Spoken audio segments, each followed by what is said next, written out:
For the best audio experience and to avoid embarrassment, we strongly suggest you use headphones whilst listening to Bubble&Squeak. Hi, I'm Peterson Toscano, and this is Bubble&Squeak, a podcast with uncanny sounds, funny interludes, and stories, most weird, many true. Okay, here's Season 3, Episode 7.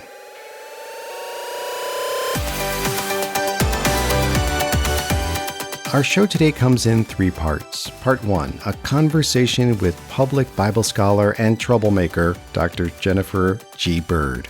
Part 2, Marvin gets a job at a born-again online store. Part 3, a sound slice from Norway.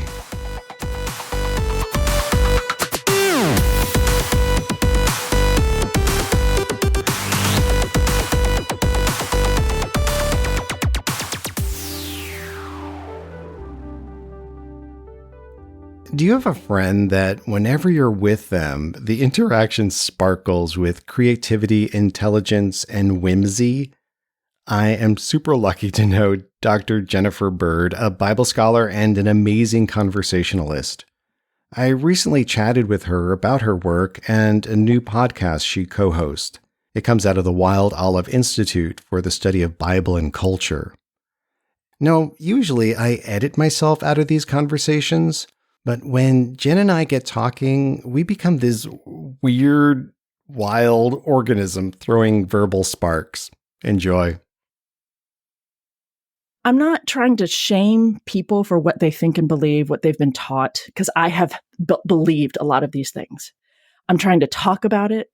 There's a new way of thinking about it. There's a new way of looking at this. There's more to it than most of us were taught. And so I just want to name that for people, and you can do with it whatever you want to do with it.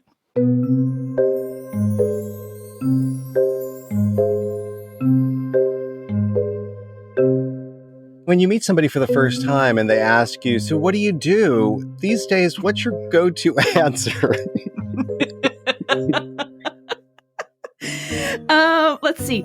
Well, it really depends on context and the person as I can read in the moment, right? How much about them can I read? Are they going to be open to me saying, I help people bring critical thinking to reading the Bible? Some people I can read, are open to that, and they'll be like, oh, lovely, right? And then some people, you can tell, I'm not going to say that. I'm going to say something more like, well, I have a doctorate in biblical studies, and so I like to help people better understand what the Bible is, what's going on in there, how did it come together, what were the influences, and to better understand it in its own context, the best that we can, in order to know what to do with it today. So you're Beelzebub.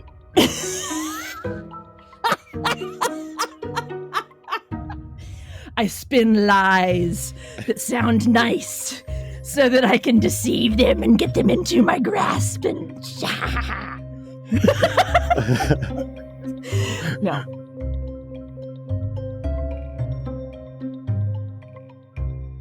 You have put yourself out into the world in various media. And how are the various ways that people are, to use a social media term, consuming you these days? I didn't. Yes, that is it, isn't it? I'm glad to say I'm still all here. So the main way that people consume what I put out there is through my YouTube channel. Someone had encouraged me to try to start putting myself out there. As you well know, you got to take baby steps and figure out how to do it well and all that stuff. I started doing a short series of Does the Bible Tell You So? A 5-minute video once a week. And then I started a new podcast, essentially, in June, and I went every day at 3 p.m. Eastern, and I started reading through biblical passages that relate to the topics that relate to my next book. I call that Storytime Live with Dr. Bird, like sex, marriage, and more. I'm continuing to do that until I get through the entire biblical canon, which means I'll be going for a while. Because there are a lot of passages that relate to sex and marriage and some form of physical harm that involves intimate body parts. Of course, I'm trying to throw out create some shorts from that. But I also have a colleague who invited me to partner with her. Her name is Jean Patrol, and she and I have brought in a team of lovely people to produce Wild Olive, game-changing conversation about literature, culture, and the Bible. that's a fun one because she's a literature scholar who teaches the Bible as literature, and I'm a biblical scholar who's just trying to help people better understand it. We come together and have really fun conversations together. This is our second season. We're starting off by engaging Angels in America, Kushner's play and/or short series. I rewatched it 2 or 3 times just to get some good content and fodder, and I just love that short series. So Wild Olive, you can get that at anywhere you get podcasts. So Peterson, I think you know this, right? One of the things I'm most interested in right now is talking about marriage in the Bible. I've been doing that for about a decade now. I have been trying to find ways to help people of faith who want to know what to do with the Bible in this conversation about marriage equality and even ordination. Those two are related, but focusing on marriage. It all led me to creating a video series, Marriage in the Bible, a discussion among friends. And then I ended up writing the book, which goes a little deeper on each topic that the video series has. So you're a woman who is a scholar, who is an author, who is a podcaster. You're like a social mediatrix. I like that. Can I like put that on my tag? Like, can I put that on my Instagram and TikTok? Yeah. So I have a video series. I have a book coming out in a couple months. Marriage in the Bible. What do the texts say? I'm working on it.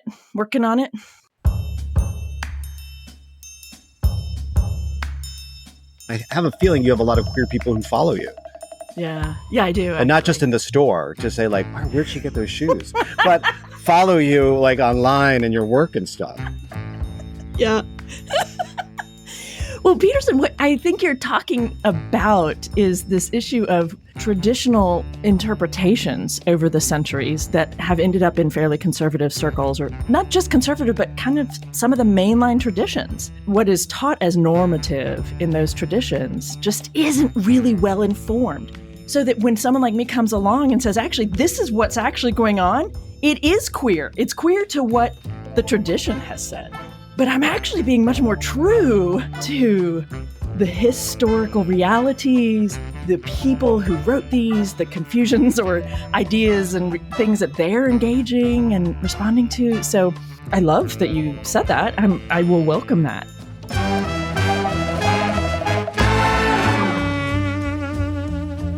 Why? Why is this such an important passion for you? Because it is something that you have very vigorously pursued. And you're not the kind of person that's like, keeping up with the Jennifer Birds, Kardashian type thing. It's not like you're trying to like flash yourself in front of people. Look at me, look at me. You push yourself intentionally out there to do all this at sacrifice at times. Why? Why is this important to you? It's a really lovely question. I have a past of using the Bible and in ways that I now think were harmful to others at times, but I meant well. I was an evangelist in my 20s, and I was trying to bring teenagers to Jesus, bring them to Christ. But the way I handled the Bible in the middle of all of that was harmful to myself. It was harmful, I think, to others, even though, as I said, I really did mean well. And I know that the people I worked with did as well, but we weren't seeing a full picture, I don't think. So that all sent me to seminary. And so when I started studying the Bible a little bit more for its own sake, instead of to try to fuel a purpose, instead of trying to make it say what I wanted it to say, I was trying to see what it was saying. And I realized there was a lot more to it. Pick your topic. The Bible might say multiple different messages on any given topic. It started to become much more complex. And ultimately, I just looked around and I care about people. And I care that there are billions of people who are growing up in faith contexts who are being told to think a certain thing about a particular sexual identity, for instance, that is actually just not true to what human experience actually is and human realities. The embodiedness of sexuality is quite complex. This isn't just my opinion, right? This is science. This is reality. Human sexuality goes beyond hetero realities. It just does. And even within one body who thinks they are hetero, sexuality is more than just that. I know that so many people want to be true to what the Bible says, and I get that. But that is not the whole picture. And so I care about trying to help people have a better picture, and then they can work from there on figuring out what to do with it all in light of this more informed understanding of this collection we call the Bible.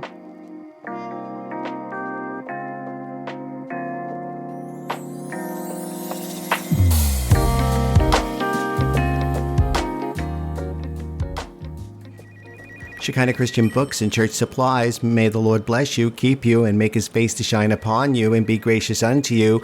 My name is Marvin. How can I help you? What's that? Yes, we are. We're having a sale all week on church welcome packs. Yeah, and we have a whole array depending on like the demographics you want to welcome. Some information first. What's the name of your church? First Baptist Church in Middletown. Thank you. And your name? All right, Cynthia. Okay, Cynthia. So the basic, there's just the very basic if you want, which, I don't know, you're a First Baptist Church. You probably don't want the basic, but let me tell you, it's just a pad of paper and a pencil. That's it. Now, if you want, you can have your name on it. I mean, not your name, not Cynthia. That would be funny, right? No, it wouldn't be funny. No, First Baptist Church in Middletown. Yes, that's extra. But let me tell you about the other packages we have. We have a deluxe package, which is very nice, right? It comes with a tote bag. It comes with a Bible. Yeah, a whole Bible, not just the New Testament. Yeah, a pad, a pen, and it has a water bottle, or you can get a coffee mug. You decide. And it's color-coded. You can decide on the colors that you want. But let me tell you about the Super Deluxe, which we have as a bestseller, which is surprising to me because it's so specific, right? The Super Deluxe package is specifically for a family of four, a mom, a dad, a daughter, and a son.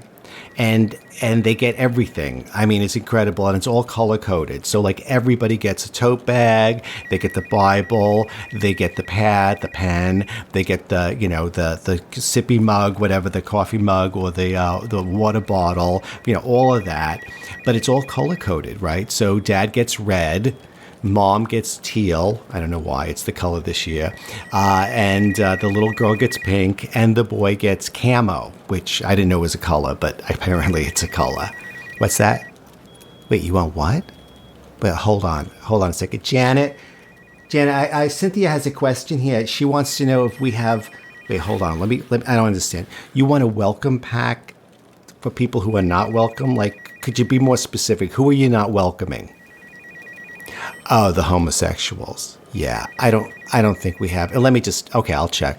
Janet, do we have some sort of a welcome packet for LGBTQ people who are not welcome? Oh, we do. All right, let me look at that up. Yeah, we have something here. It's Yep. All right. That's what it is. Okay. So basically what it is, it's a bag of condoms and lube. How very considerate. And a list of all the churches that have rainbow flags in front of them. Yeah, that's what the rainbow flags mean. Yeah. What's that? You want to know too if you get a welcome pack for women who are recently divorced who are prowling around the church looking for men. I don't think we have that. What's that, Janet? Oh, yeah. She said just use the gay one. All right. Okay. I'm going to go now, Cynthia. I've had enough. May the Lord bless you, keep you, and make his butt shine upon you.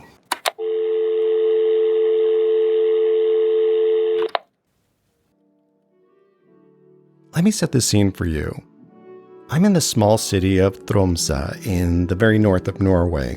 It's late October, and already it is a glacial wonderland.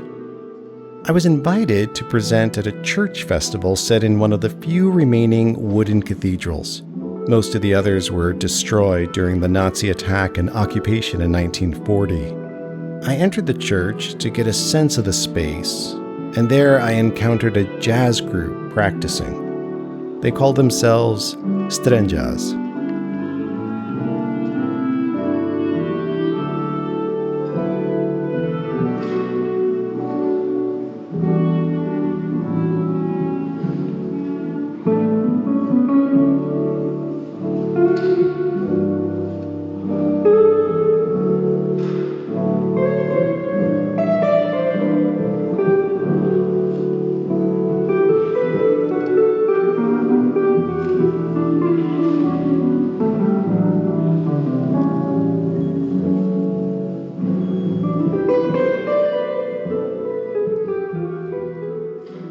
Bubble&Squeak is written and produced by me, Peterson Toscano. I mostly make the show for me and for artsy friends like Linda J. Reed. Learn more about Dr. Jennifer G. Bird at her website, jennifergracebird.com. You will also find her on Twitter, Instagram, Facebook, and she's killing it on TikTok. Jen co-hosts the podcast Wild Olive. It's available wherever you get podcasts, and it is so worth listening to. The Bubble&Squeak theme song is Worthless by the Jellyrox from the album Bang and Whimper. To find more great music and new podcasts, visit rockcandyrecordings.com. Feel free to say hi to me on Twitter, TikTok, or when you see me walking around Sunbury, Pennsylvania. Oh, and thanks for listening. For more shows like this one, visit rockcandyrecordings.com.